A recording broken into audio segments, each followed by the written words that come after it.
Wow. I love the fact that you're jealous. Okay, full disclosure. Look,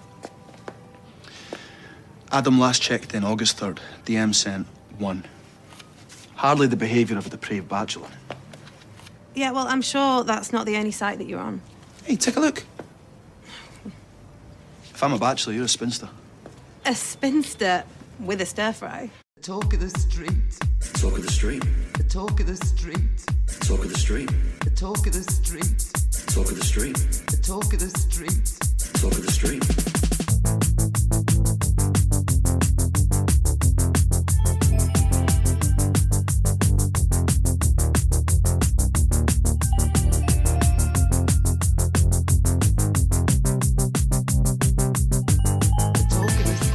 Hello and welcome to episode 335 of The Talk of the Street, an unofficial Coronation Street catch-up podcast that in all the years of watching the show has never once noticed Nick's beautiful straight back or the nape of his neck. He does have a winning smile though. I'm Gavin. And I'm here. This is take 3. Oh, God. Will there be a take 4? You keep doing this to me. And I'm here to let you know it's Christmas time again. And also there is snow in Africa on top of Mount Kilimanjaro. We've been watching the Band-Aid, the making of the original Do They Know It's Christmas new documentary for 2024 Yes. on the YouTube in the moments before hitting record. It's a lot more chaotic than USA for Africa's recording of We Are the World, which is hilarious because they recorded We Are the World like right after the AMAs. So everybody was exhausted and tired and nobody knew the lyrics.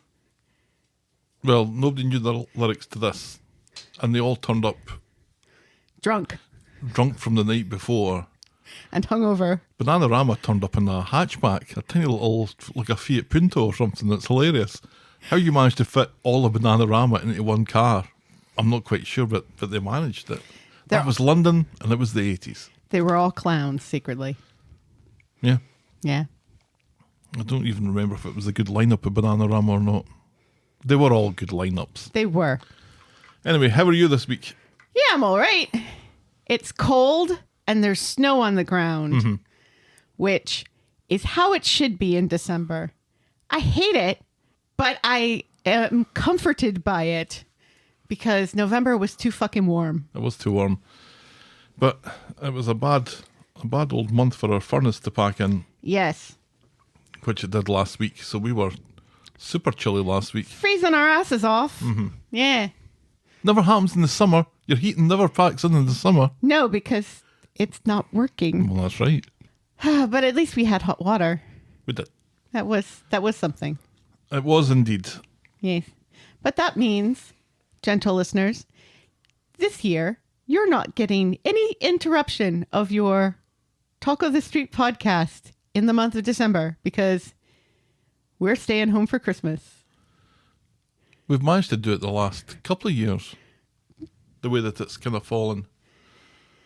Yeah, I guess. But still, we'll be recording from here in our cozy little room without interruptions from housekeeping. Housekeeping! And nor will I be recording in a bathtub in an Airbnb in Florida. Let's hope not. Something's gone pretty awry between now and Christmas if that transpires. Yeah, we'll be home for Christmas because we had to fix a furnace. Yes. I'm looking forward to a little Christmas at home for a change. We don't do it very often. No. The last time was during lockdown. And I made an Indian banquet. Remember that? Yes. I Yes. don't know if I'll do the same this year. You made quite a few banoffee pies as well, which, I think we would all like you to make a banoffee pie in the near future. Well, I'll see how my calendar's looking for that. I have the ban and I have the offie, so we'll see what we conjure up. Yes. But yeah, nice not having to drive 800 odd miles for a change. Yes. Although I did have a little thought that the next time we're out, we really should do a little more touring round about there. Martha's Vineyard. I keep on wanting to go to Martha's Vineyard, and we've never been to Martha's Vineyard. You don't want to go to Martha's Vineyard in December, do you? No, we're not going. But if we're out in the summer, then we should be doing that. Sure. Yeah. That sounds like a plan. Let's go to Martha's Vineyard. You heard it here first. We should also go to Cape Cod. Yes. Yes, we should. I grew up in New England. I spent a good chunk of my childhood in New England, and I've never been to Cape Cod. You've never been to Cape I've Cod. never been to Cape Cod. Neither have I. Because when we went to the beach, we would go to Misquamicut instead. You'd go to what? Misquamicut. Cape Cod's so much easier to say. Yeah, but it's also a lot busier. I'll imagine it. Although Misquamicut's pretty busy too. That's in Rhode Island. You'd never guess. All right, I'm cutting tons of this out, but we've probably been talking for maybe 4 or 5 minutes. So shall we preamble, my dear? You're not going to cut out Misquamicut, are you? I couldn't if I tried. Yes, please. Give us some of that unpronounceable Corrie news. Misquamicut? Misquamicut. It sounds like some sort of medication for my moderate to severe psoriasis. You know, place names in Scotland aren't exactly a picnic either. Welcome to Mulgai. That's all I'm saying. It saddens me, although it does not surprise me, to report that Dame Maureen Lipman has decided to step back from being a full-time member of the cast to focus on friends and family, and also maybe a few other things she wants to do in her career before, you know. Who can blame her? Yeah. I mean, she hasn't exactly been getting an awful lot to do on the show anyway. No, she's becoming a little bit of a Mary, hasn't she?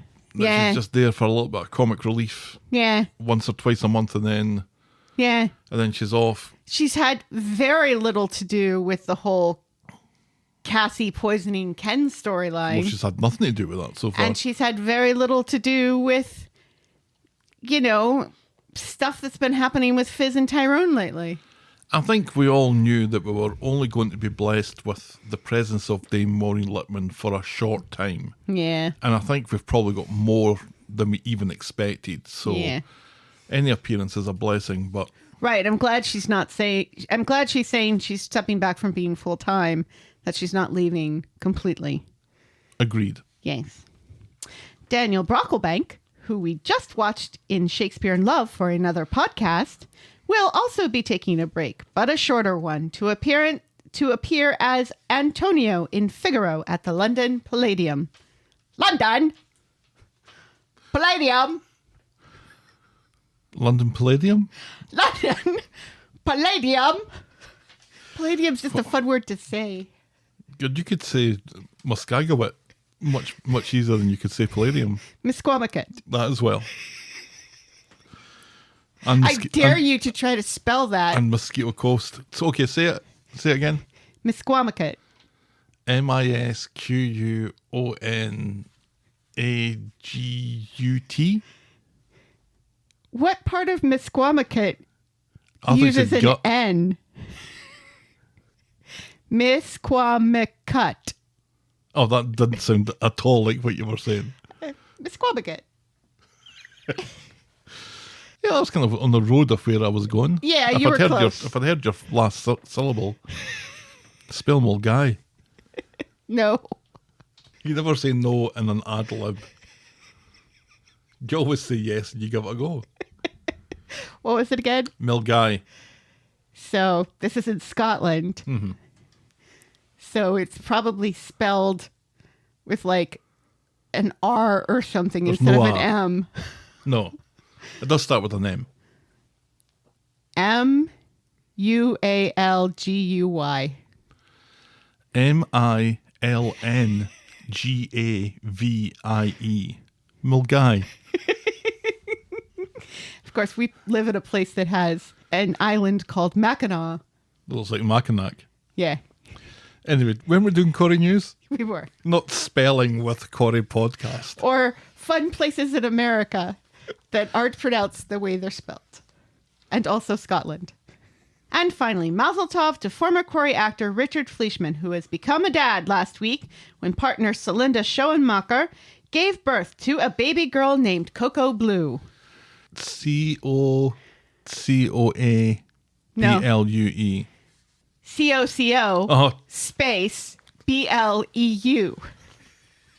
And that's Corrie News. the French spelling, Yes, of course. like the cheese. Excellent. That's Corrie News. Yes. We got there in the end, didn't we? We did. And I think we enjoyed the journey. We did. We went from Scotland So don't to Rhode recap Island it. Please don't recap it. to Michigan. So let's move on now to our feedback section that I like to call Everyone's a Critic.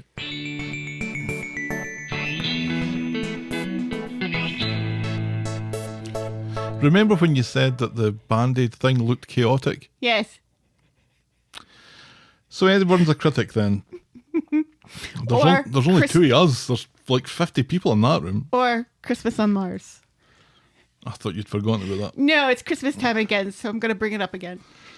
Stephen writes, I too would riot if Sally and Tim broke up, and I swear I made the same joke about Tim not being able to spell right just before Helen did. But let's remember, of course, that Tim couldn't read or write when we first met him. Right. Yes. Yes. That was me being gentle. I didn't say anything about his ability to read. I can confirm. And then Bevers68 wrote in and said, as a returnee viewer, the pace of storylines just seems remarkable. Carla/Lisa seemed to build up over time, but since they got together, there has been too many plot devices in a short space of time. There's enough between them to explore first, such as explaining Carla's feelings around their relationship, Lisa moving on from grief, etc., chucking brain surgery and police investigations into previous partner murders all in a week, and there is too much to explore, meaning it's not been done particularly well. Seems like this is a wider issue in the show, which is sad as there are glimpses of good Corrie in the middle of the crazy pacing, overinflated cast, and police hospital stuff. Agreed. What a very measured bit of feedback that was. Absolutely. Thank you very much to Bevers68. Wendy writes in, Leanne is creepy. Thank you, Wendy. This is true. Sorry, Jane.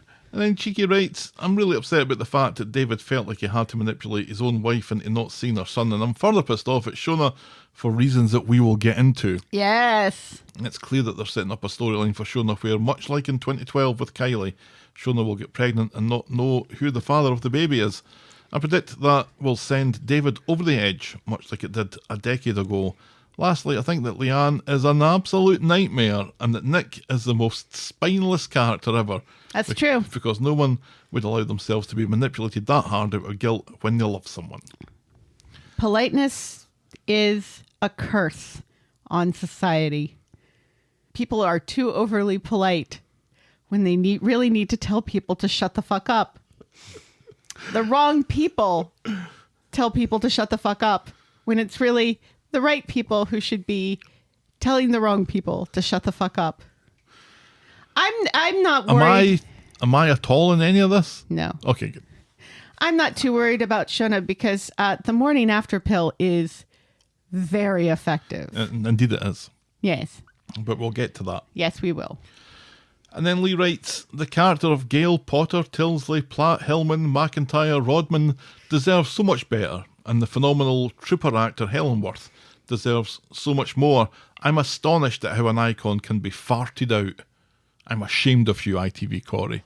Ashamed, I say. Yes. Yeah. Well, we do get a little bit of Gail this week, but it's only a tiny, tiny amount. And it's weird. A little bit. Yeah. Feedback is always welcome. Send us your thoughts and I will probably read them out. Get us at thetalkofthestreet@gmail.com. Or our DMs are open at Corrie Podcast, or we love it when people write actual letters to us. Send us your proper mail to the Talk of the Street, P.O. Box 12, Eaton Rapids, Michigan 48827. And please note that we reserve the right to edit feedback, but only in the interests of brevity and humour. Gav checked our P.O. box today and it was empty and he was very sad. It wasn't empty. It wasn't? No, there was a flyer in it. Oh. So even with a P.O. Box, you get junk mail. That's even worse, isn't it? I know. What was the flyer for? No, I can't remember. So it was very ineffective. And now we'll podcast for coffee.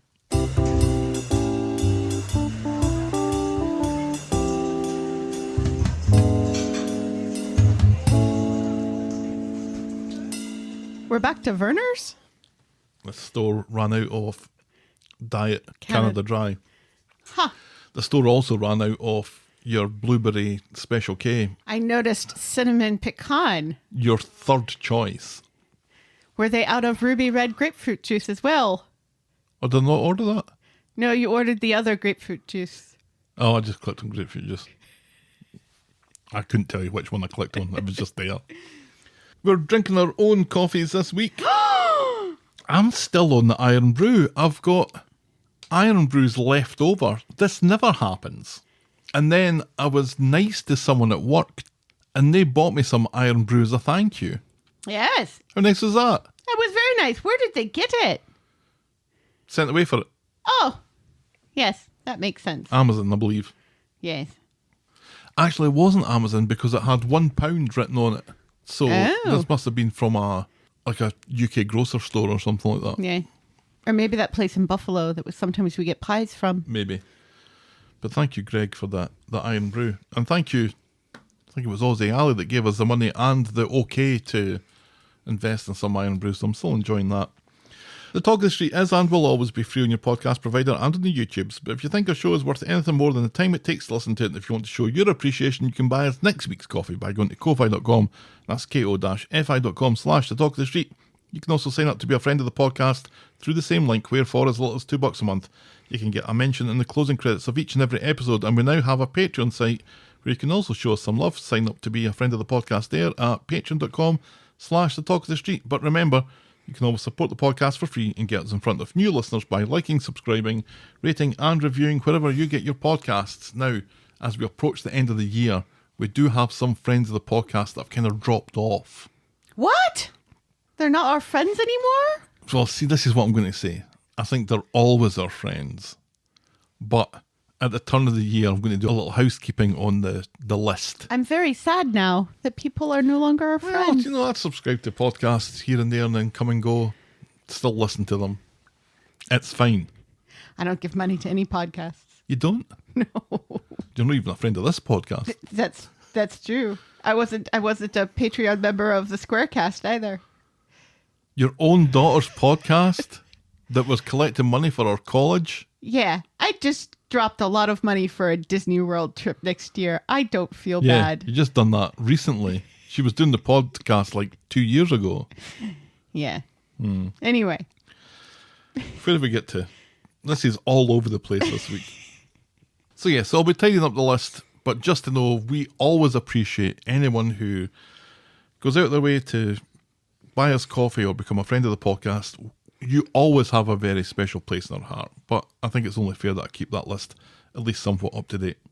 So, shall we dive in, my dear? Yes, please. Our first storyline tonight is Mr. from Another Sister.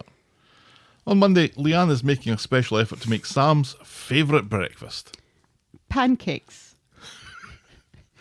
Which he smells. He I says, "Do love the smell of a pancake in the morning. Is there a difference between the smell of pancakes and the smell of waffles?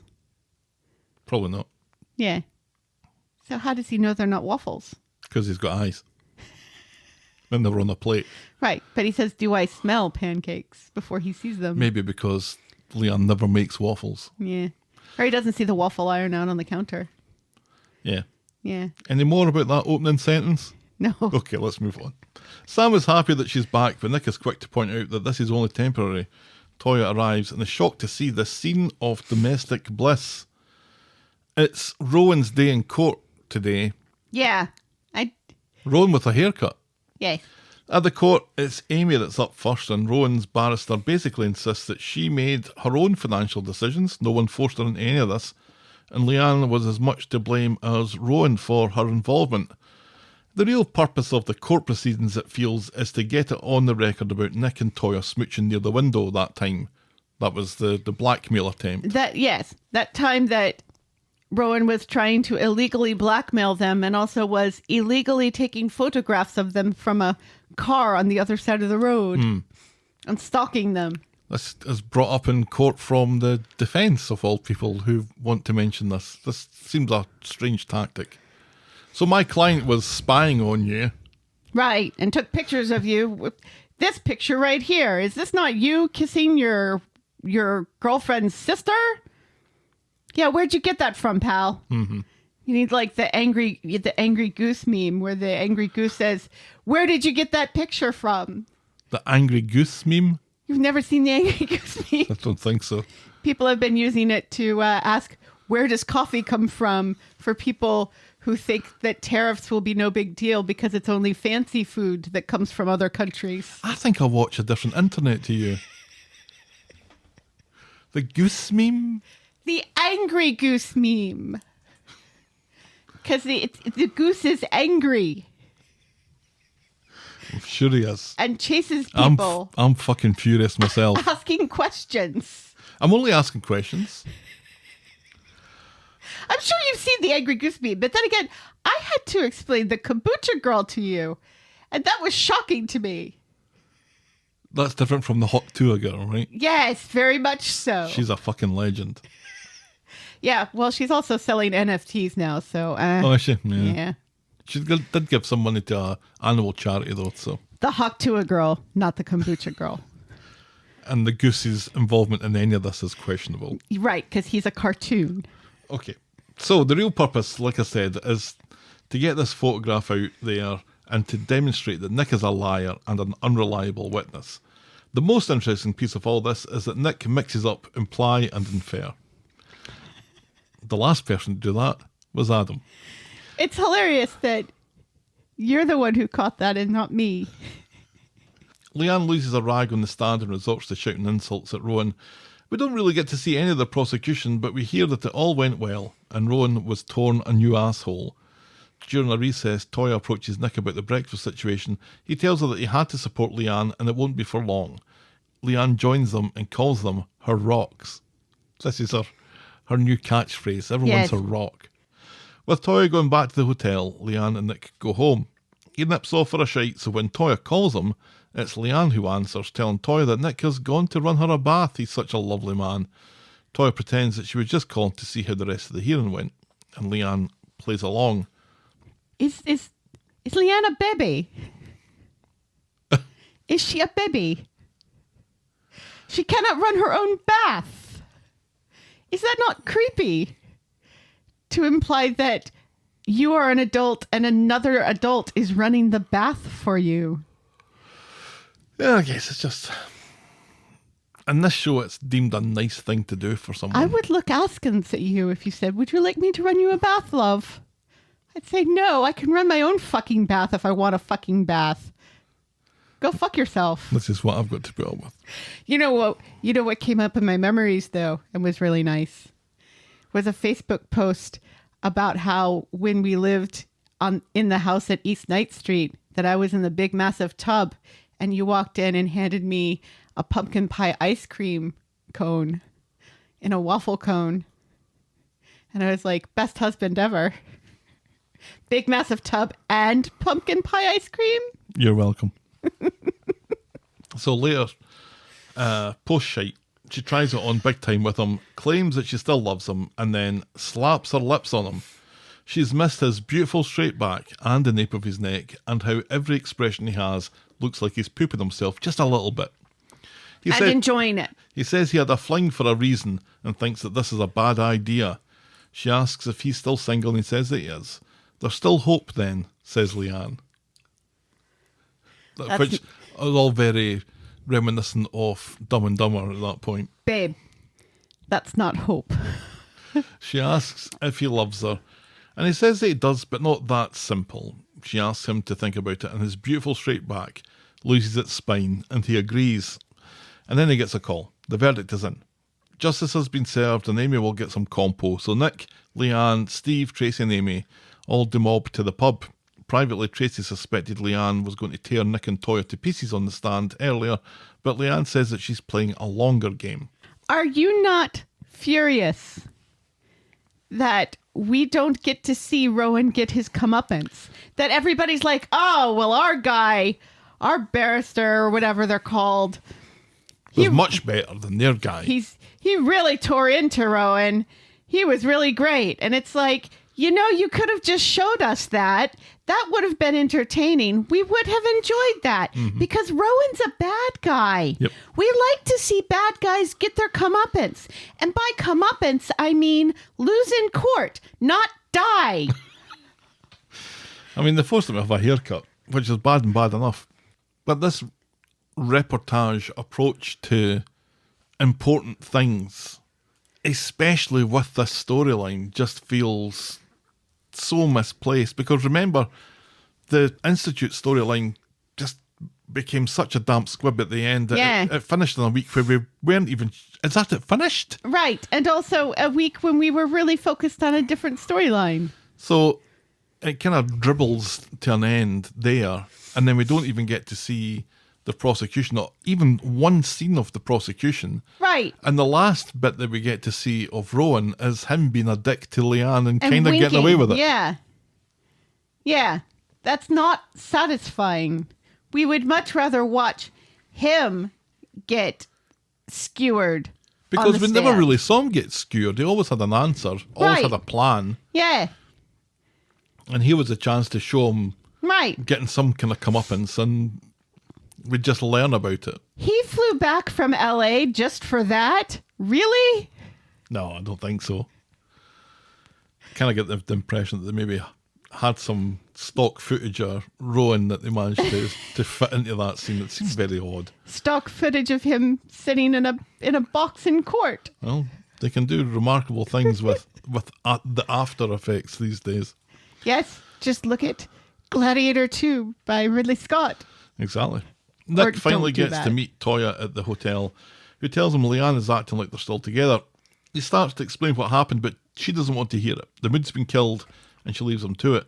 Meanwhile, Leanne and Sam are getting on great guns at home as she's hunting about for Toya's passport, which she eventually finds. Why is Toya's passport there? She moved all her stuff into the flat when she moved to the hotel. Right. So that she didn't have all her stuff in the hotel. So when Leanne is saying to Sam, oh, I'm just looking for my old charger, why does Sam not say, why are you looking for it in Toya's stuff? Because he doesn't care. She meets Toya at the bistro later and tells her about kissing Nick and how it was lovely and it was love at first sight, and how he Nick was the one was that the instigated it. And about them thinking about maybe getting back together again. She is nothing without her Nick, she says, and Toya throws up in her mouth a little bit. She goes to Nick and demands to know why he didn't tell her about the kiss, and he says that he tried, but she didn't want to hear about it. And she goes, oh, no, you can't say that now. She thinks Nick is getting off on having two sisters fight for him. He's insulted by this and says he's just trying to keep everyone happy, but she doesn't know why he would tell her he'll think about getting back with her. He says it was a judgment call, and that about does it for Toya today, who leaves, allowing Nick to declare his love to his front door.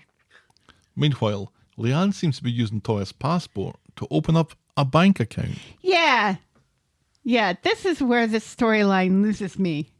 Because the whole moving back in and pretending to still be in love with Nick and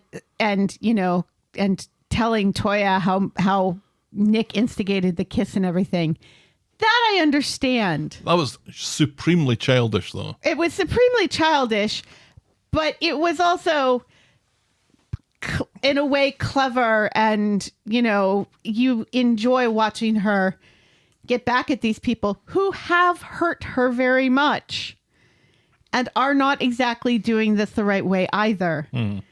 But then to steal her passport and then open a bank account in her name feels like a step too far, because Toya stole her man, not her money.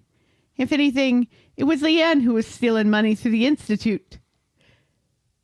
So this feels like it goes above and beyond revenge and makes me lose interest in this story. Well, I'm kind of off two minds at this point, because when Leanne is telling Toya about their kiss and how Nick instigated it, which he didn't, but how they're thinking about getting back together again, which Nick did say, at that point, I think Toya either does one of two things. She either says, you know what, this is far too complicated for me, I'm out. Or she realises that Leanne's at it. Yeah. Yeah. Because she knows, no one knows Leanne as well as Toya knows Leanne. Right. You'd think that she would figure this out by now. Because since when was Leanne the sort of, oh, he kissed me. Dear listener, he kissed me. Yeah, and that's not the way she talks. No. So, and at that point, I feel if Toya had said, thanks, I'm out. This is just too creepy and too complicated for me. Mm-hmm. Maybe just go and try and make things work with Leanne after all. To which Nick can either go along with it or not. Right. And then when he tries and Leanne pulls the rug from under him, Right. everyone's single again. Yeah. Oh well. Oh, well. Yeah. You would especially think after she confronts Nick and Nick's like, no, that's not how that happened, that Toya would have figured it out 'Cause at Toya- that point. Either that or Toya doesn't really trust what Nick's saying here. Because if he's a cheater, he's a cheater. He's Yeah. cheated on Leanne, maybe he's cheating on me. I can kind of see where there's at least some doubt. Still. I agree with you though. I think the interest in this storyline for me is Leanne fucking up that holiday. That's hilarious. Right. Of which we will get to. Yes. Kind of just always been the little hair in the ointment Right. Yeah. and just ruining any moments that the two of them have together. I think that's great, and there's a lot of mileage in that. We rely on fraud far too much to be a sticking point or a plot point. And this feels far too easy as well. This opening of this bank account.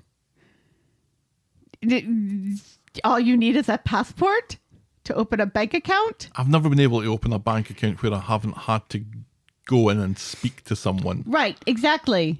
But I know that there's online banking now, yeah, but there is that still. now. That's on my internet too. Right, no, but I mean online banking where there's no actual physical bank. Yes, they've been around for Right, but a while.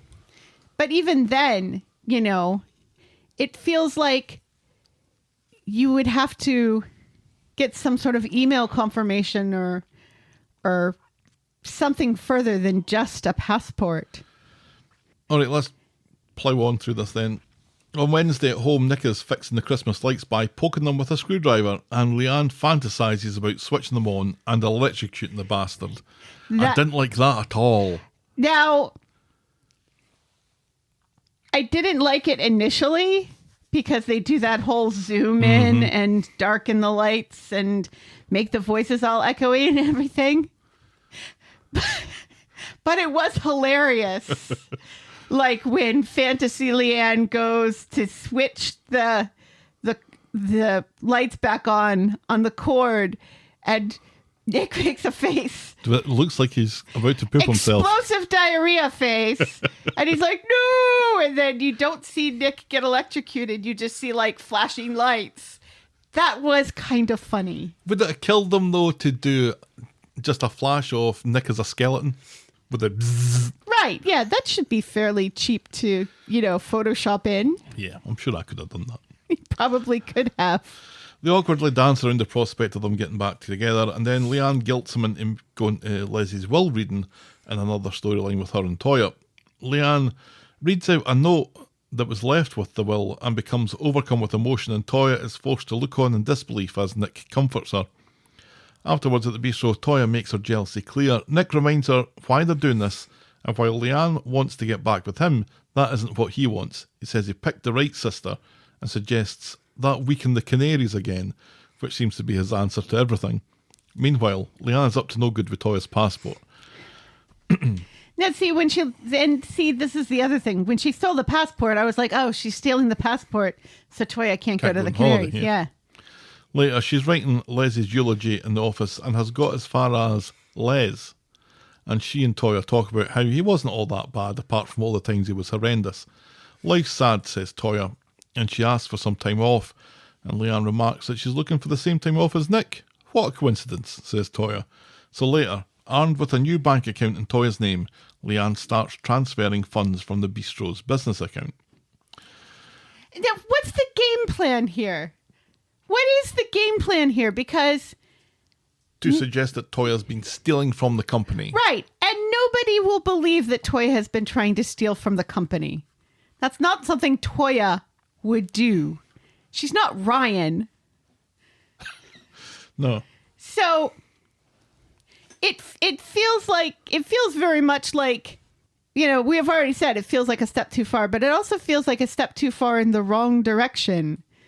Where, unless Leanne is also going to be using that money for herself, for her own devious designs. Presumably she will have access to that account. Right, yes.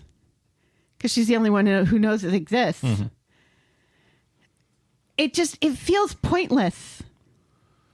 It also feels not the way that Leanne handles these things. Right. Well, the way Leanne would typically handle these things would be punching people in violence, the face. Yes. Yes. So, but like the whole, I'm going to get back at them by being a hair in the ointment and annoy everybody and just be there so they can't be together. It makes so much more sense than this whole bank thing. And it's funner. It is more fun, yes. On Friday, the bistro is prepared for Les's funeral reception, which is weird because Les didn't live anywhere near there anymore.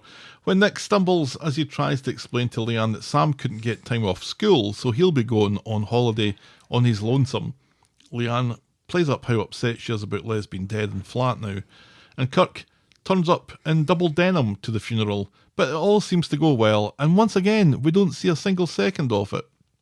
Apparently, it was status quo themed. Back at the bistro, they chat about classic Corrie, and Nick comforts Leanne when she's upset, which Toya obviously doesn't appreciate, and privately tells Nick that when they get back from holiday, they have to tell Leanne everything. Later, Leanne reveals that she's gone and done Nick a solid and spoken to Mrs. Crawshaw and got her to let Sam off school to go on holiday.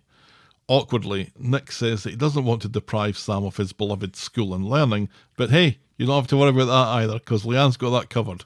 She's organised it so Sam will be given coursework that he can do on the beach. You're welcome.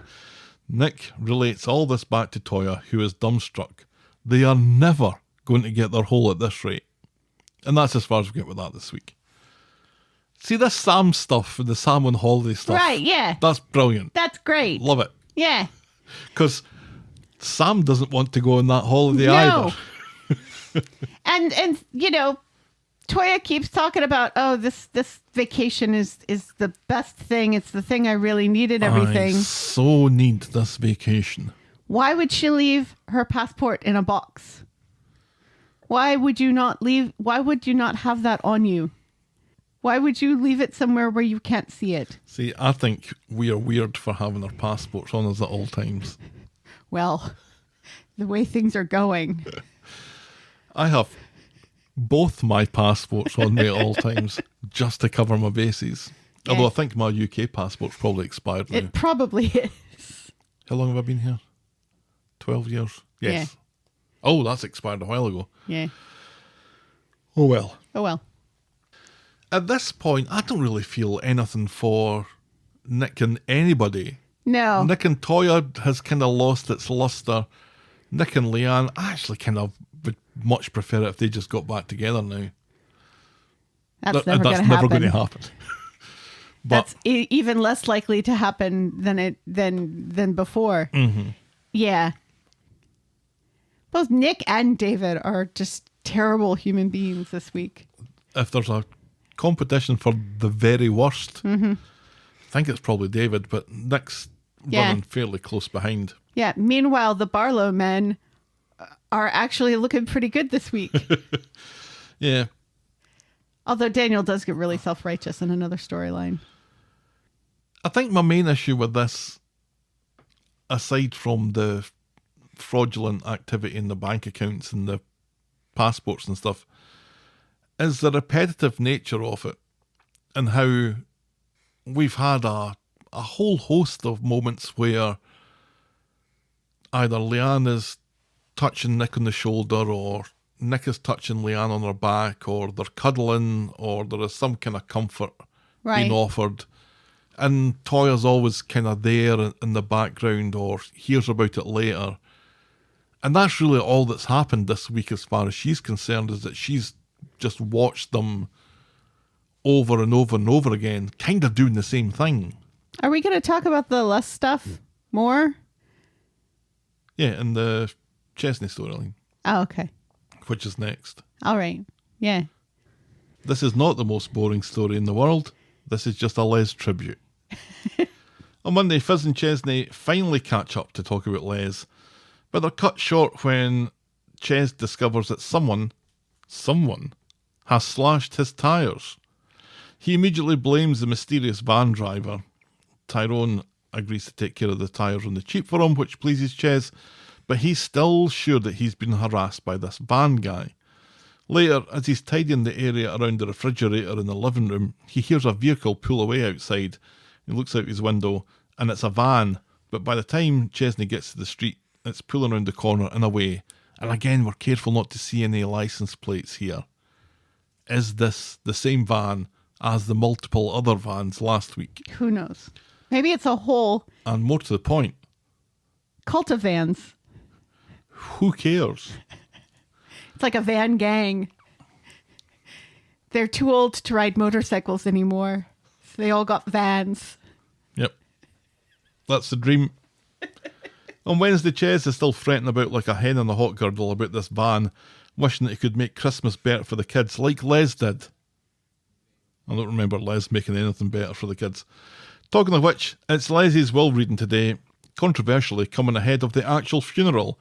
So, Ches, Fizz, Leanne, Toya, Nick and Kirk, yes, Kirk, all cram themselves into Adam's office, and after some status quo nostalgia member berries, we get to the crux of the reading. Les was worth 200 quid and a fancy lighter, but he died at an abattoir and the owners are offering up 50 grand to be shared equally amongst Leanne, Toya and Ches, buying their silence over the circumstances that are not elaborated upon. Correct.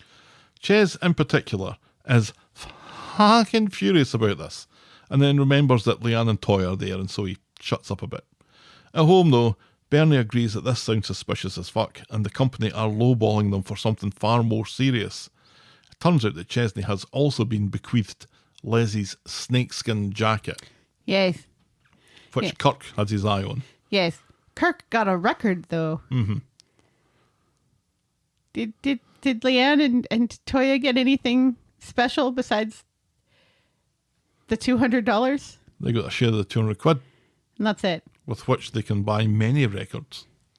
And maybe 2 snakeskin jackets. On Friday, Chesney gets off the phone with Gemma, who has now been away for a week, I think, maybe more. Yeah. Bernie thinks Chesney is delaying a kicking by not telling her about Leslie's funeral and the abattoir stuff.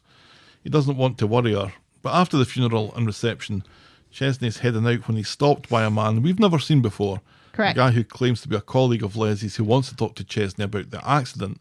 And this guy claims that Les is the latest in a long line of incidents at work. The place, the abattoir, was a literal death trap.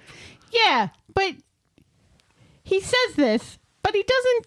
He still also does not elaborate on exactly how Les died. No. It became a giant floating head. They made it sound like... They said that the killing floor wasn't cleaned. Right. So he's So it probably sounded like like he slipping slipped on and the blood and then Slipped and fell and cracked his skull. fell head first against the, thing that stuns the cows that they used in No Country for Old Men to kill people. The cattle prod thing. Well, something more than a slip and a bang of the head has had to have happened, because remember, they won't let anybody see the body. No. Or it's... You probably don't want to see that. Yeah. He became Demi Moore at the end of The Substance. So that's a slaughterhouse, right? Yeah. Yeah. Somebody's got to ferry the animals in, Right. and then somebody's got to cart the animals out. Right. And somebody's got to do the killing and the bloodletting and the chopping things into chops. Is that done at the abattoir? Yeah, and the removal of the innards, where they cut the pig from Oh, let's not talk tail about to this. head and, and the intestines and stuff spill out. And then somebody else has to clean that up.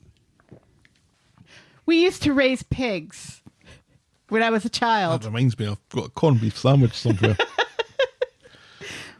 We named them Oscar and Meyer. Oh, how we laughed. Oh, how the winter nights must have just flown in. So the place was a little death trap, and Les did nothing wrong, apparently. And when And he was not drunk on the it job. was very, very clear on that point. Yes. He was not drunk in the slaughterhouse. He was not noticeably drunk, I think. But Les must have been... He'd been an old man at this point. Right, yeah, and this is heavy-duty physical labor. This is not something... I mean, I guess I can understand why they're not spelling it out. You kind of need to spell it out, though, don't you? But you need to give at least a little hint as to You what's need going to on. give us something, you know? It's like the end of Braveheart. You're like, what exactly are they doing to the rest of this man's body to make him make these faces? Freedom! Oh, I hated that fucking movie so much. Yeah, they've got to give us at least a clue, some kind of hint as to what has happened. Right, yeah. But I mean, you know, this is on at 8 o'clock at night. Well, it's 8 o'clock at night. You can, I guess, suggest something macabre happened. Right. And also, we all know where food comes from, right? I don't think we all do. We all know I where... don't think we all. I don't think we all is a thing. We all know where meat comes from, right? I don't think we all do. Well, we should. Maybe that's part of the problem. So, do we really need to be squeamish about the killing of animals for the feeding of humans? I think it's the killing of Les that we're being squeamish about. Right, but Because we've got him. He didn't have to work in an abattoir. that's He true. could have worked anywhere. And, you know, Could anything have would worked in have... a bowling alley. I mean, look at... There you go. He could have worked in the bowling alley and got caught in the machinery. There you go. Yeah, which would have also been very gruesome. And they could have done it where it happened on the day that the Knicker people went. Went to the bowling alley. where Leslie's head could have rolled up to the ball return little chute, and it could have been Kirk that picked up Leslie's head. And this would have been the trigger. This would have been the trigger for Kirk to realize that he's been suffering from depression all this time. Such a severe bout And of depression. Finally getting into therapy. Yeah. A missed opportunity, I think we're going to call that. Yes. That reminds me, I watched Nightmare on Elm Street 3 this week. Oh, why? Lawrence Fishburne. I think it's probably my second favourite. It's so funny. It's good. Yeah. Yeah. Yeah. I like that they really lean into Freddy is hilarious in camp with like the girl in the TV. That's hilarious. It's prime time, bitch. I believe is the line. You finally made it into television. All right, let's move on to Never Date a Copper.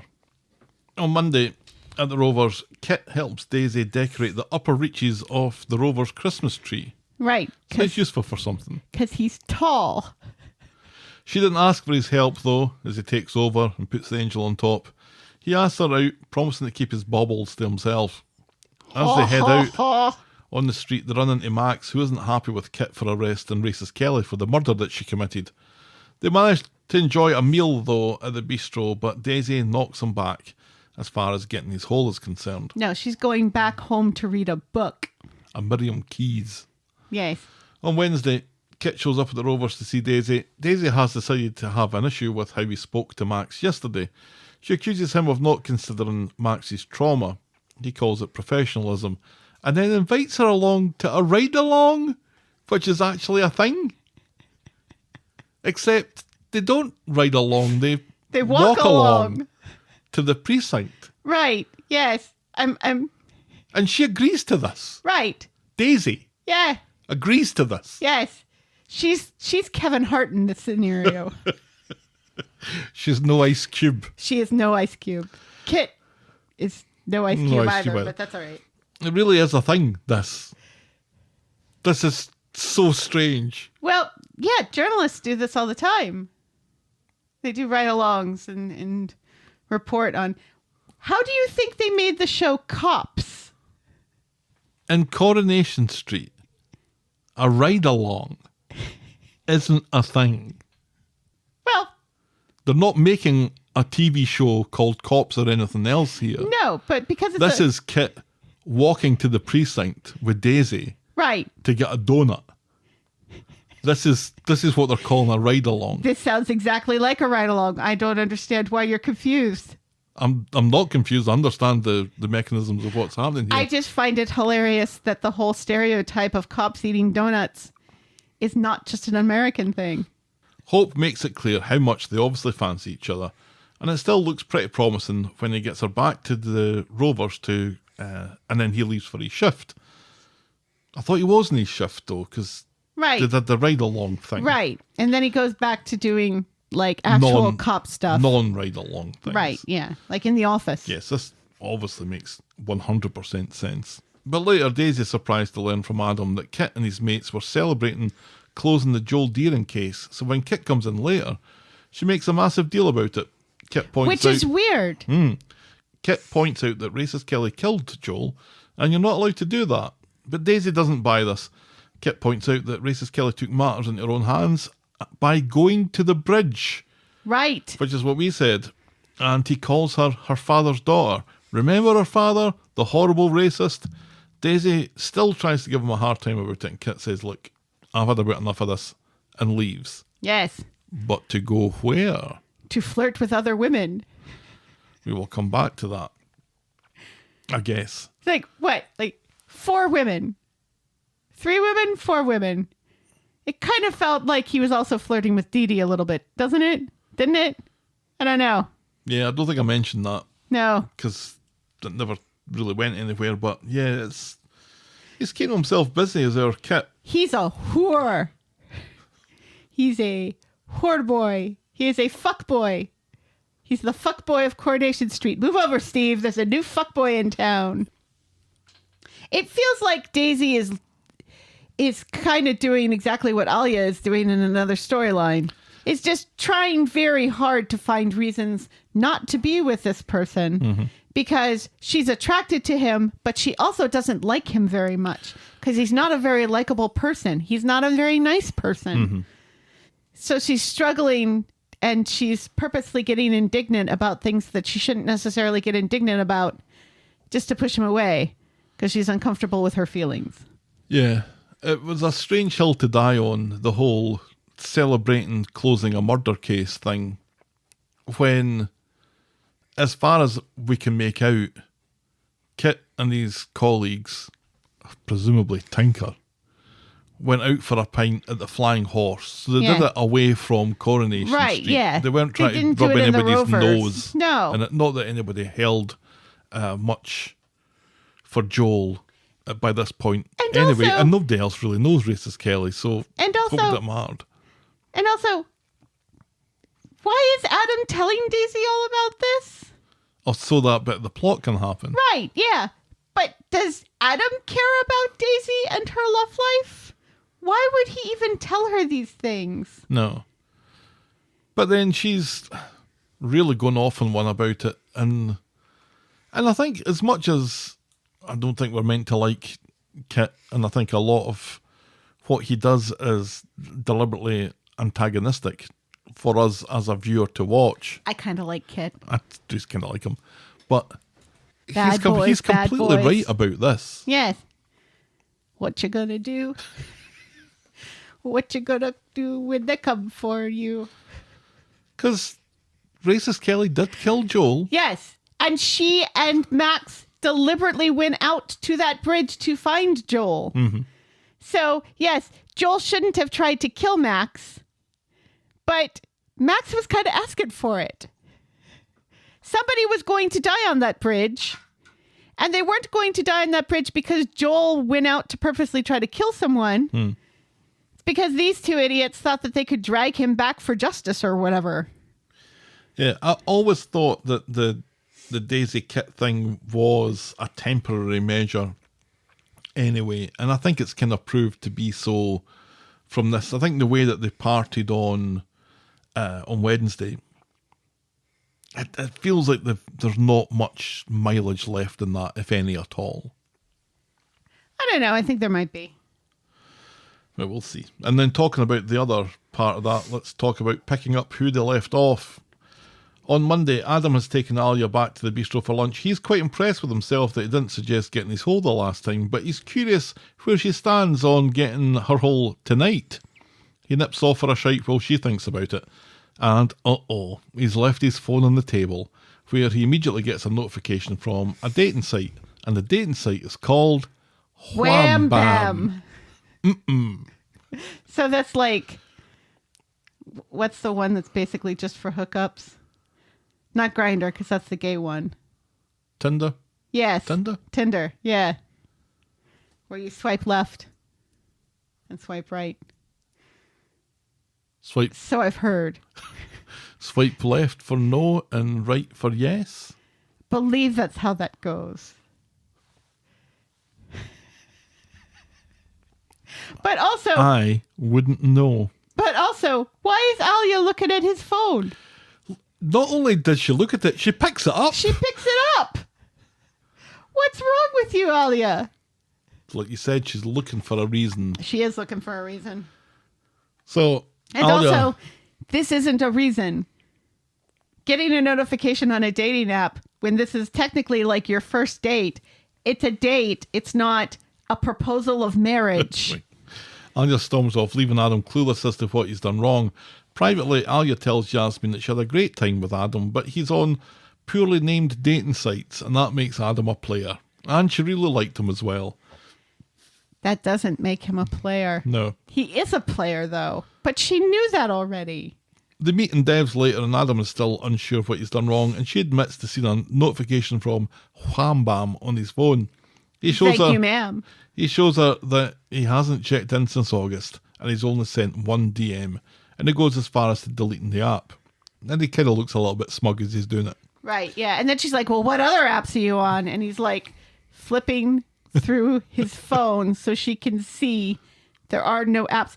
But it also begs the question, why, when Adam decided to get on a dating app, did he decide on Wham Bam? That's my question.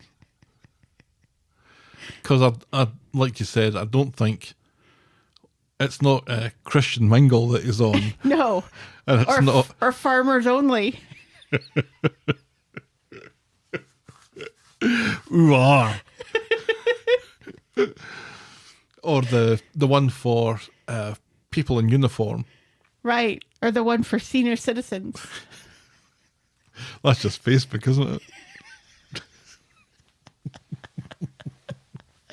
Oh, we are so smug, us happily married people. Yes. So, later, he talks to Yasmin about getting the cold shoulder from Alia, who keeps looking for the worst in him. He thinks that they'd be great together, and he thinks that she's smart and beautiful, and she's challenging, and he likes that she's challenging. Alia heard half of this and finally agrees to another date, and probably their whole after all. And that's all we get of that Yeah. this She's week. like, pick me up at 7. They were kind of corny and lovely together, Yeah. I felt. I like this. I like this pairing. Mm-hmm. I think we said this last week that we do not object to this pairing. I'm very much in favour of this. Yeah. More of this, please. Yes. It's nice to see Adam with someone smart. Oi! Do you know what? If Alia's got a pair of leather trousers, I can be 100% behind this. Our next story is Sarah's Last Resort. On Wednesday, Bethany and Daniel are in Nina's roles, and she asks him to take her to the stoma support group thing. Only she That- doesn't ask him. She tells him to fuck off when he suggests that he take her, after she explains that she told her mother to fuck off when she offered to take her. Bethany wants to go by herself because she's an adult. But who's going to run her bath? That's Nick's job. Daniel confirms that Amy will be looking after Bertie, so if Bethany fancies getting her hold, tonight would be a great night. Or just cuddle on the couch and watch a movie with some wine. So she goes off to her stoma support group, which looks suspiciously like Leanne's malware session at the rape hotel, and she talks about Daniel's support, kinda, and her self-consciousness following her surgery, which the other attendee assumes was due to cancer. With a shifty look, Bethany just lets them believe it. After the meeting, the group leader talks to Debbie about Bethany's cancer, and it's such a shame for somebody so young, and Bethany's doing so well. Debbie smiles and plays along. And later in the pub, Daniel is with Bethany, but he has to nip off for a shite just as Debbie comes in. Debbie lets Bethany know that she knows about the cancer thing. Bethany says the group just assumed and she was too embarrassed to correct them, and worries that they would attack her if they knew it was cosmetic surgery that caused it. Yes, because that's what women with stomas like to do in public, is attack people. Yep. They're a ferocious crowd. They are. She doesn't intend to go back anyway, but Debbie advises her to rethink. At home, Sarah has learned that the clinic who botched Bethany's surgery have botched another person's, and she thinks Bethany should do something about this. On Friday, Debbie has a flash new convertible Spider-type car, and she drops it off at Kev's to have a look at the tyres. Sarah, Bethany and Daniel admire the new wheels as they pass by, Sarah revealing that they're looking at legal options against the clinic, and they think they have a pattern of negligence that's going to help them, and Debbie is sketchy as fuck about all this. Yes, she is. At home, Adam comes along to tell Sarah and Bethany about his investigation. He thinks that they need a specialist lawyer in Turkey, and the whole thing will require expert evidence. In other words, expensive. He advises looking for a director who lives in the UK who may be prepared to give them some compo, and in that respect, they've hit the jackpot. I wonder who that could be, Helen. Who could it possibly be? So they storm round to the rape hotel to shout at Debbie for a bit for lying because she's a shareholder in the Turkish surgery. Nobody ever asked her whether or not she was a shareholder. No, and she is rightfully just confused by all this because, one, she's just a shareholder. She's not a director in it. It's like if you look at the share option choices in many pension funds, they'll have little bits and pieces and lots of different things. Pharmaceutical companies and firearm companies maybe, and lots of other horrible things that you wouldn't like your money to be invested in, but that's where your money's invested. Yeah. It just so happens that Debbie's got some money there. She's not, it doesn't sound like she's in charge of it. When it is sketchy that Debbie does not mention that she's a shareholder when she initially invited Bethany to go down and do the paper. Absolutely. I agree with that. But not like that. Not like that at all. I saw your face when I said go down. My wee eyes lit up, didn't they? They did. Sarah wants money, but Debbie is sorry, and there's no grounds for her owing them anything. Sarah wants a square go, but Bethany manages to pull her away. Yeah, it's funny because you forget which one's the daughter here, because it's Sarah who's acting like an immature brat. Oh my God. And it just gets worse. It does. So on their way home, Sarah sees Debbie's car and decides to get some fucking satisfaction, and in broad daylight, and after getting Kev's attention, Yes. she takes a key down the side of the convertible, calls it karma. Karma. Ha ha. Ha ha ha. Ha ha. Oi. Debbie's there and swears that Sarah will pay for it. Sarah calls Kev and Debbie Wallace and Gromit, but then Kit comes along, and Sarah seems a bit shocked that Debbie wants to involve the police. And Debbie shouts, cheese!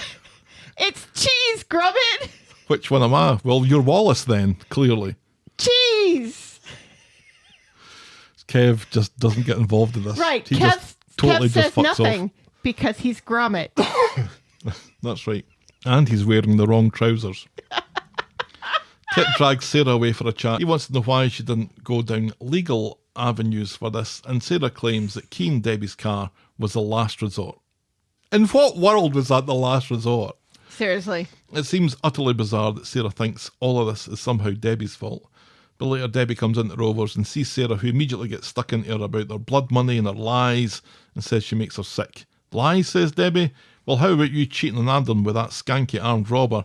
And how about Bethany telling people at her Stoma support group that she's got cancer? How's that for sick? And Daniel comes in to catch the end of this. Yes. And he demands to know if this is true. And when Bethany admits it, he's fucking furious. Don't you remember that my wife that I cheated on with you had cancer while I was cheating on her with you? How dare you?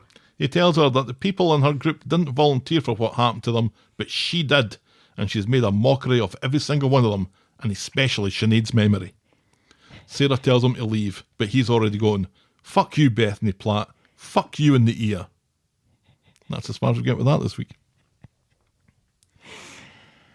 I get why people hate Sarah now. Because Sarah is just so unbearable. What do you think keying the car is going to achieve? But then she's like bragging about it. Oh, yeah, I keyed her car. Oh, Yeah. I nearly got arrested today for keying Debbie's car. Right. What? But instead, Kit dragged me upstairs to my own apartment and began to flirt with me. Because he's a man whore. Was he flirting with her? He was flirting with her. What was the flirtatious bit? The whole, oh, are you going to arrest me? No, that's Tinker's job. I dragged you up here for something else. I Oh. mean, he doesn't say I dragged you up here for something else, but the fact that he dragged her upstairs but isn't going to arrest her. Because remember, Kit has flirted with her before. He has. And he also committed, he committed fraud for her with a hair. Hairy fraud's my favourite. It is. I don't know what that means. Because he's a man whore. Yeah, this was really our introduction to Kit, was him maybe having a developing relationship with Sarah, and it looked like maybe that was going to be on the cards, and then it's become blatantly obvious, especially over the last week or two, that Kit is really interested in anything that breathes. Right, and has a vagina. Yes. So far. So far. It could go either way next week. And I mean, it seems like the women are falling all over him, including Hope. Even Hope thinks he's hot, and that's weird. Because if there's one thing you'd think Hope wouldn't be attracted to, it's a copper. Yeah.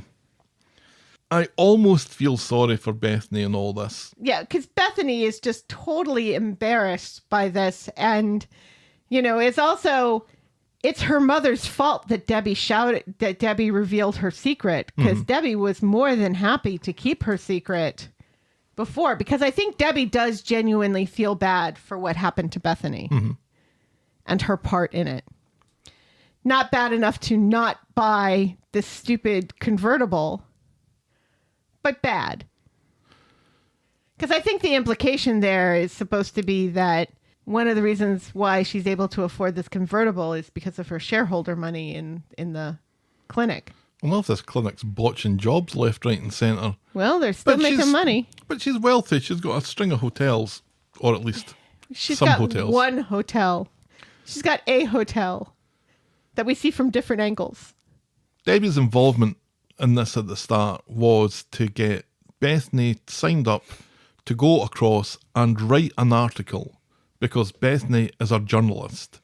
And she needed a job. So Debbie was just throwing a bone in Bethany's direction. Right. Nobody sent her across there to get surgery. Correct. Debbie certainly didn't do that. No. That was only something that Bethany chose herself once she got across there. I don't know if maybe I'm missing some moral aspect of this that does make Debbie somewhat reliable for it, but I think the sympathy that Debbie's given out at the start of this storyline this week is really all that's really required from her. Yeah. And it's Sarah's just, Sarah has been far too overprotective of Bethany. Keeps on calling her you're such a beautiful, such a brave, beautiful girl, and stuff, and mollycoddling her and mothering her a bit too much. She's an adult. She made a decision. It turned out to be the bad decision. Right. And sadly, there's been a consequence to that she's going to have to live with. Meanwhile, when's the last time anybody saw Harry? Did she leave him at soft play? Adam's looking after him. No, Sure. he's not. He's looking after the back of Alia's tonsils. That's what he's looking after. With his tongue. Got some kind of weird dental fetish going on. That's fine. That's fine. Ah. Now spit. No, not there. There's a curtain. Left a bit. is this Daniel and Bethany Splitsville? Because if it is, then That means Daniel This and is- Daisy are going to get back together. this is that train And Kit- departing the station again. and Kit has to plow his seed elsewhere. Again. Still, he needs to go after something even shorter. I'm kind of glad because Daniel and Bethany, you kind of liked them, I think, didn't you? I didn't mind them because they're both horrible people, so they deserve one another. Right. But it's also tough because it's a constant reminder of the fact that they cheated on Sinead when Sinead was dying of cancer. They're never going to get around that. But hey, they've almost lasted a year, Right, yeah. which is longer than I would have given it. All right. Our penultimate storyline, just a very quick one. Exit story for a soap legend. On Friday, Gail and Jesse are in the Rovers. The money from his house sale's about to come through, and he wants to pay off the bridging loan so they don't have to sell number 8 after all. But Gail, she's kind of relieved to be selling up. This house has a lot of good memories, but it's also got some horrendous ones as well. Like when David kicked me down the stairs and the person who was playing me as the stunt actor's wig nearly came off. So Jesse moves gear and suggests that they head to the south of France instead. Gail would rather go for a wee chat. So at home, Jesse tells Gail that considering her fucked up family, it's about time she put herself first. They finish decorating the tree that David and Max started another storyline, and they blow a fuse. And that's all that happens there.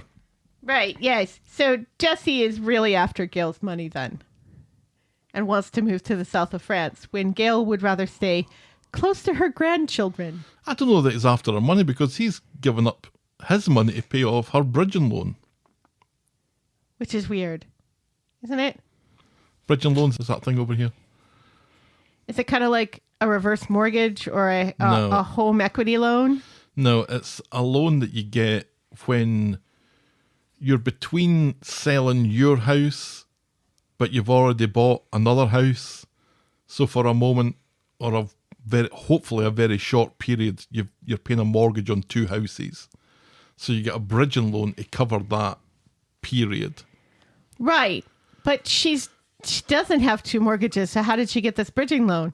Well, she's calling it a bridging loan, but it's It seems like it's more a home equity loan sort of thing. Only maybe. it sounds like it's a loan where if she doesn't pay it back, she loses the house. Or she has to sell the house in order to pay it back. Well, that would be true if it's a reverse mortgage. Right. Because that's the reverse mortgage. That's what happened to Audrey's flat. That's what Stephen did to Audrey's flat, isn't it? When Audrey dies, the people who have the reverse mortgage, they get the house. Right, And yeah. they sell the house and they get the money back. Right, Hopefully a little bit more for them as well. right. That's capitalism, folks. I Yeah. didn't invent the rules. No. However, there are other ways around capitalism. We'll have a meeting at the docks. Come alone. Yes. And bring a gun and a mask and a hoodie. Moving on. Our final storyline tonight is Shona's busy week. On Monday, Shona is still demanding answers about Clayton's suicide attempt and wonders why David is so against it, so he offers to go with her to speak to the prison governor. The governor explains that they did everything they could to contact Shona and confirms that someone came to visit Clayton, but due to data protection, they can't share who it was, so David just manages to stop short of grabbing his collar. The governor tells her that she's going to need to speak to Clayton if she wants any more information, so David is furious about this, storms out and drags Shona with him. Back home, Shona isn't falling for David's mock outrage and demands to know if he was the one who visited Clayton. He calls her paranoid, but she calls this a turning point and insists that he tells the truth. He says that he couldn't have visited because he didn't have a visiting order, did he? Satisfied, she decides to write Clayton a letter, which is what David has been wanting her to do all along. And then she doesn't write a letter. No. Max, who has some experience of these matters, reckons that something's fishy about this. Nothing is more important to a prisoner than visiting orders, and it sounds like he suspects David too. Shona tries speaking to Adam about what can be done about all this, but he points out that he can only take instruction from Clayton. In the meantime, he suggests that she writes a letter. Fuck you and fuck your letter. Instead, she goes home and she gets her hole off at David. On Wednesday, Shona has already left in the morning, which allows Max to confront David about intercepting the visiting orders and going to visit Clayton, and David admits it, and Max is shocked that he would gaslight Shona like this. David plans to lie through his teeth and hope that he doesn't get found out. That's a great plan. Yes. Meanwhile, Shona's in a taxi with Steve off to the prison. Cabby's code, not a word to anybody, capiche? And Steve says that he capiches. But Steve doesn't capiche. No, he doesn't. Because he breaks the code immediately and tells Max that he dropped Shona off at the prison and she was planning to make a stink. So Max gets Steve to drive him to the prison. And when they get there, Shona's just shouting at the governor outside the prison. Why did the governor even come outside? I know. And when it looks like she's about to decapitate the governor, Max pulls her off But not like that. and tells her it's David who's lying to her, but in a nice way. I'm gonna fucking kill him. So she bursts into the salon and brutally drags David home. David quickly twigs that Max has grassed him up big time. After he's massacred Glinda's hair. That was Glenda that was getting her hair done, that's right. Yeah. And you forget because they made her hair less poofy and glorious. They did. Shona realises how much she's been gaslit by David for blaming her brain injury from being shot in the stomach that time and unplugging the phone. She says that she's raised his kids like her own, and this is how he repays her. She talks about how she remembers poor Christmases with Clayton and how she thinks of him in prison and now in hospital. And David snaps and says, do you ever think of him when he's got a knife to your throat? It's true though. It's true. He admits that he visited Clayton and told him to stay away. The argument... But I only did it for your own good. He says that quite a bit in that voice, which is quite inappropriate given the circumstances.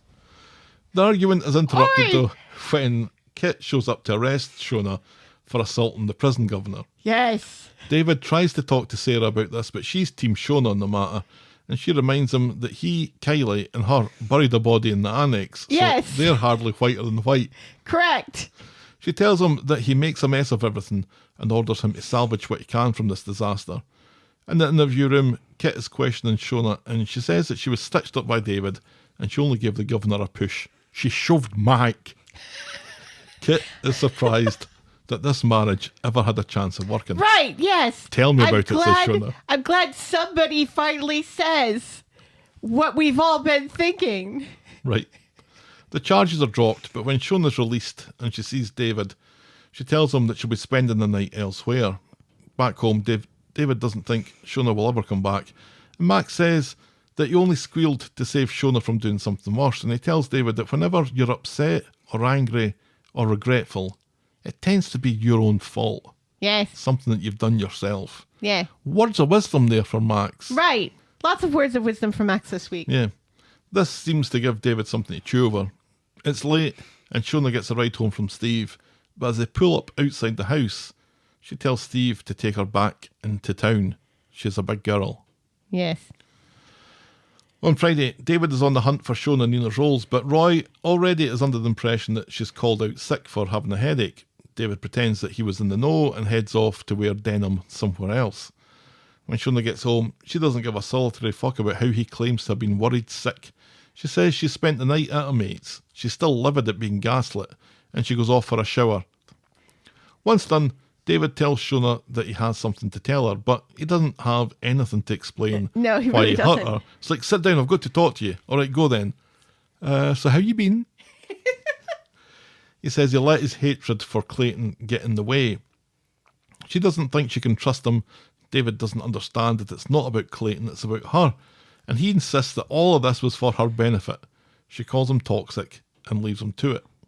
Ooh. That's when she says, oh, how could I do this for somebody who claims that they love me, that they were just doing this for my best interest? But I was, he says, which is just kind of digging himself a little bit further. Yes. Just a little bit deeper there. Adina's Rolls, Adam comes in and wants to talk about last night. Shona definitely doesn't. Now, at this point, I'm thinking, really? Adam, who's just starting to make inroads with Alia, has boffed Shona? No. That's what it looked like at that Right. point. Shona doesn't want to talk about it. David comes in with a small bunch of petrol station flowers wanting to talk more. Frustrated, Shona says that she's not leaving him and sends him home. With the flowers. where Max asks him if his hate for Clayton is more important than his love for Shona, which again, wise words from Max. Indeed. Meanwhile, back at the cafe, Shona confides in Roy that she did something or someone very stupid last night. She tells him about David and Clayton and the visiting orders, and Roy tells her that communication is the basis of her relationship, and he urges honesty between her and David. So Shona goes home, and David says something approximating the right thing, and Shona melts. So things have been back to normal for about 30 seconds. When Shona goes to make a cup of tea, He just basically rehashes what Max said. yeah, which gives David time to root around in her bag and pull out a small blister pack of medication. What could that be? It's the morning after pill, and he immediately confronts her about it, saying that we slept together and she takes the morning after pill. I thought it was a weird way to describe that from a married couple. Well, that We this- slept together. Yeah. Yeah. I guess a little bit. You know. And he seems to think that this was something done as retribution, Yes. you know, towards him. And she's okay with letting him think that. Yes, she says that she didn't know where they stood that morning, but she knows now and she's willing to try if he is.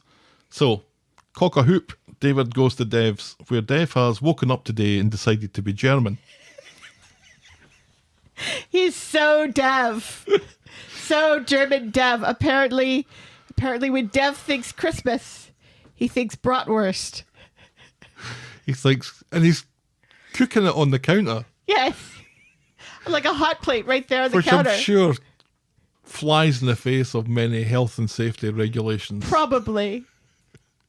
It's like, why go to the Christmas market when you can just go to your friendly neighborhood grocers and get your sausages right here? He's got Hair his wee- plot. He's got his wee hat on. Hair plot. He's probably wearing lederhosen and little else. I would have liked to have seen that. Then, somewhat oddly, Daniel comes in and pulls out Shona's purse, which she found at his place, and David obviously notices this. It seems Adam had her back last night, but not like that, and Adam slept on the sofa. Furious, David storms home and accuses Shona of sleeping with Adam and then taking the morning after pill. Shona says that she was drunk and Adam just took her home to be nice. David wants to have this out with Adam and he storms off, pursued by Shona. At the law office, Adam denies everything and wonders aloud why Shona puts up with David. David is quick to apologise to Adam and then Shona. And that seems to be that, except Shona mouths "thank you" on her way out. Yes. In the pub, Steve quietly says you're welcome to Shona for all the top advice that he gave her last night. And when Adam comes in, David goes to get him a drink to say sorry again for something that he's already apologised for. Yeah. Which allows Adam to tell Shona privately that he doesn't know who she got her hole off last night, but he advises her to come clean about it now because this always comes out.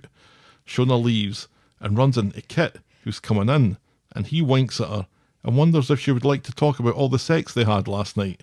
Shona makes her excuses and leaves, and that's how we end this week's episodes.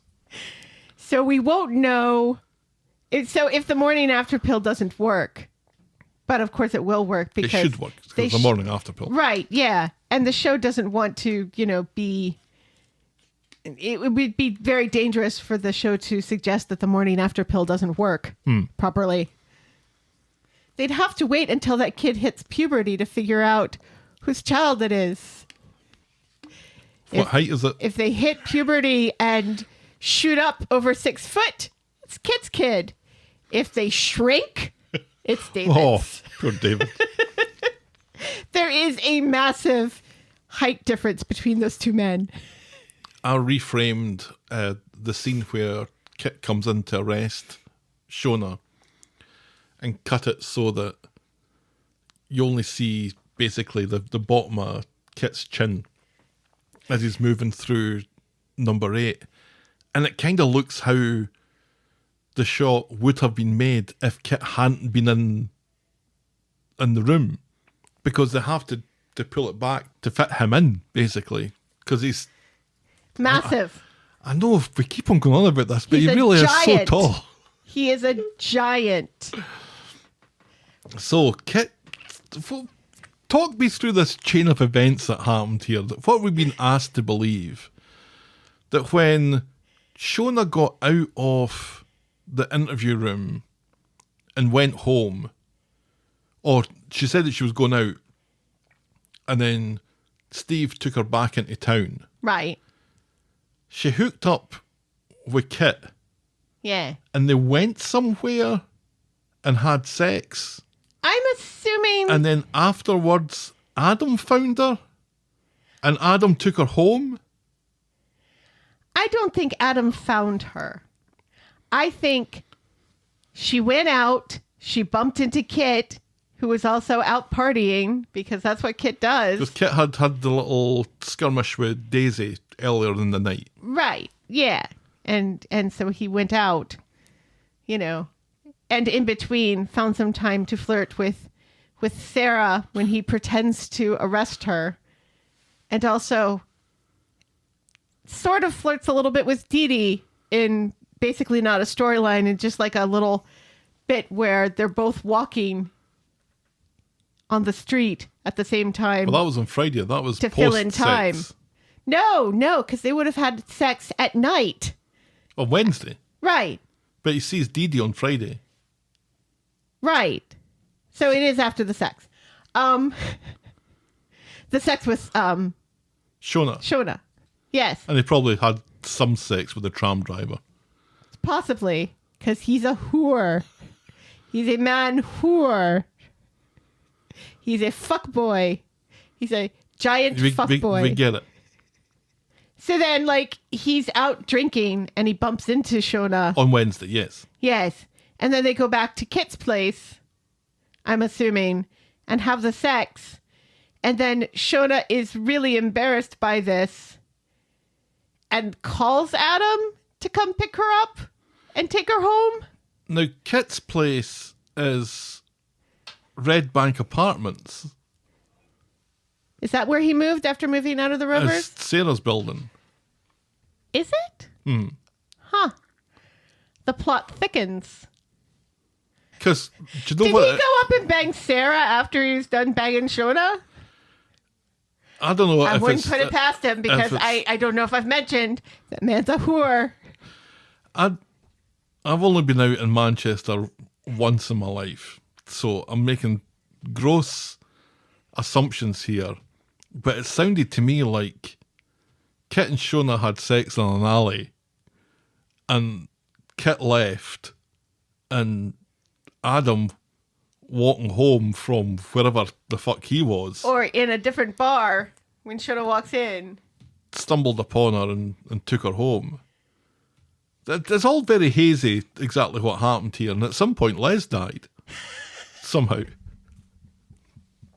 I'm sure that there's nothing that we're learning here that seems unbelievable, but it's all a little confusing. Because we're definitely meant to think that she bonked Adam. And I'm so glad that she didn't. Yeah. I'm really glad, because the whole Alia thing hasn't even started yet. Right. And that whole relationship is far too close to Kit and Daisy as it is anyway, so this would just muddy the waters dreadfully. But what we're asked to believe, that I feel is kind of close to the limits of believability, is that Shona's going to have sex with the guy who arrested her that day. And who's arrested nearly all of her family. I don't know. At least they're both tall. Kinda. Yeah. I think Shona just really wanted to punish David. And Kit was easy. Because he's a whore. Kit's not one to say no, No. I don't think, especially when it's on a plate. He bangs. He does. He bangs. But it is weird because, like, him arresting her was, I think, like, one of the first times those two have ever even had a conversation before. Mm-hmm. So it's not like they're really familiar with one another. No. But it just kind of feels like it was an easy pick for Shona. And also, Kit knew that Shona and David were having marital problems, so she was ripe for the picking as well. She did admit that to him, that's true. And he's going to pick up on that. Yeah. And he's going to use that in his favour. And he did say, why on earth did you guys think this would work when your son murdered his wife? But why is Kit wanting to get in the middle of all that? I don't think Kit wants to get in the middle of all that. He just wanted to get in the middle of Shona. Because he bangs.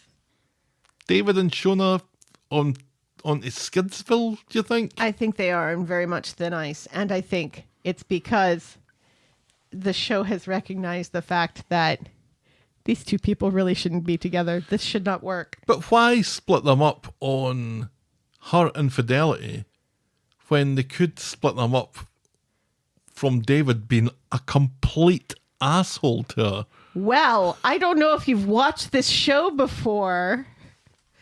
Are you familiar with this show, Coronation Street? I mean, I've been talking about it for nearly 2 hours. Because I'm not sure if you're aware, but the show always makes it the woman's fault. Well, only makes it the woman's fault when the man can learn something about himself. Well, David has learned something about himself through all of this. Not from anything Shona has said, let's remember. He hasn't learned anything from what Shona has tried to explain to him. Max had to explain it to him That's true. in order for him to finally understand. Brackets formerly racist Max has been the sage of Weatherfield for him. Yes. No, it feels very much what David did. David did it? What David did was so bad, letting her believe that her brain injury was the reason why prison visiting orders got sent to her junk mail and stuff. Right, yes. That's kind of And grounds it's- for Splitsville on its own. And it's so bad that he lied to her son to the point where that put her son over the edge where he tried to die by suicide. But sure, let's make it her fault. Right. With a stupid one-night stand with the really tall policeman who is also still trying to get into at least 2, maybe 3 other women's pants. Mm-hmm. It's not great. Not great. Oh well. Oh, well. That was the week that was Coronation Street. Yes. Helen, tell me, what was your moment of the week? What was your moment of the week? It was something that I haven't mentioned. My moment of the week was Mary, George, Glenda, and Brian all hanging out. Well, we did. Well, no, yeah. Which time? The Rovers or in Nina's Rolls? I think Nina's Rose was my favourite bit. Really? That's because you don't like the niece joke. No, the niece joke's terrible. I loved it because it was terrible. Because Mary's timing with it. It's a terrible joke, but Mary's timing saves it. Mm-hmm. No, I agree with you. And the way Mary's like, we'll convene our little friend group later. And George says, we're a friend group now? Be afraid, George. Be Be very, very afraid. afraid. That's our Moment of the week. Moment of the week. boring moment of the week. Chesney ironing again. He was ironing again. He was ironing again. I'm shocked that you didn't mention this. He's Well, ironing. it caused such a kerfuffle last week when I mentioned it. But did you think, like I did, that he put the iron down on the garment that he was ironing? Because it was out of shot a little bit. He's ironing, and then, of course, a woman comes in and says, no, let me do that, love. Yes. Because this is Coronation Street. So is this the second week in a row that Chesney Chesney ironing? ironing is our boring moment of the week, yes. Oh my God. Boring moment of the week. All right, at this point, I like to trip onto the Twitter to see the results of the poll, because every week I ask our followers what they thought of this week's show. And dodge Nazis. Do they think it was yay, meh, or zzz? And the results this week are incredibly close. Zzz was 33.3%. I believe it. Meh was 34.8%, and yay was 31.9%. It is so close to being all down the line, a third of the vote each. But of course, we don't let that influence our scores, Helen. So tell us, what is your score out of 10 this week? 4. It wasn't a great week. It wasn't a great week. Like the most interesting parts of ending the Rowan storyline, we don't get to see because the show feels like it's more important for us to watch Leanne scan Toya's passport.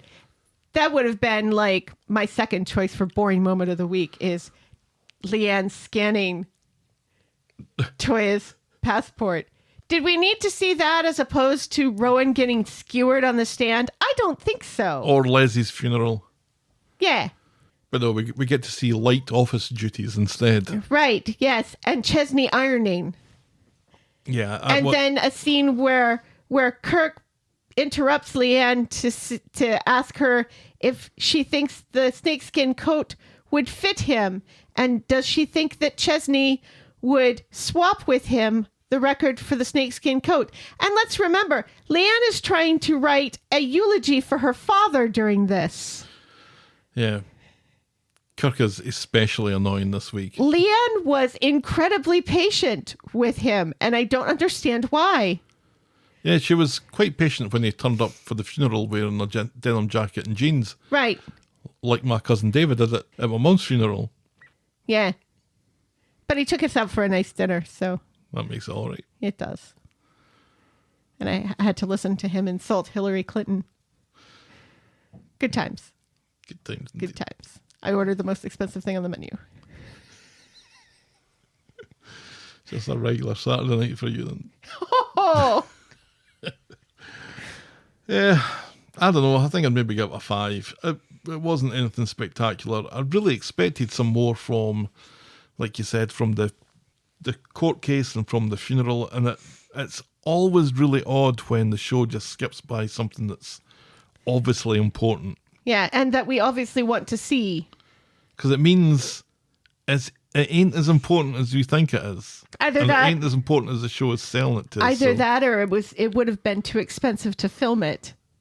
It's a lot cheaper to film Chesney ironing than, pay for the rights for that song that they apparently played during the funeral. Or to hire another actor to play the lawyer that skewers Rowan. Yeah. Oh well, let's wrap this one up then. This episode was brought to you with thanks to our friends of the podcast. Daisy, French Helen, Pickles, DT, Trisha, Wendy, Noel, Canadian Helen, Christy, Shandy, English Victoria, Aurora Yvonne, Heather Westerfield, Russell Whiting, Jackie B, Brittany Porter, Lauriana, Tina, Colin Burt, Stephen and Leah. Thank you so very much, folks. We always appreciate it. If you've ever been a man whore, write in to tell us about it. We're the talk of the street at gmail.com. And we're at Corrie Podcast on Twitter, Facebook, Instagram, Threads and Blue Sky. Or reach us the old-fashioned way, the Talk of the Street, P.O. Box 12, Eaton Rapids, Michigan 48827. You can shout me and Helen a coffee or become a friend of the podcast by heading to ko-fi.com, that's ko-fi.com/the Talk of the Street, or patreon.com/the Talk of the Street. Check out voggle.co.uk for links to our merch store, YouTube channel and blog. And if you're so inclined, please leave a rating and a review on the iTunes, your podcast provider of choice. And be sure to catch our pop culture sister podcast, The List of Lists. I hate Kevin Spacey. Thanks for making it to the end of another episode. And we will be back next week with more Talk of the Street. The Talk of the Street. Bye. Cheerio.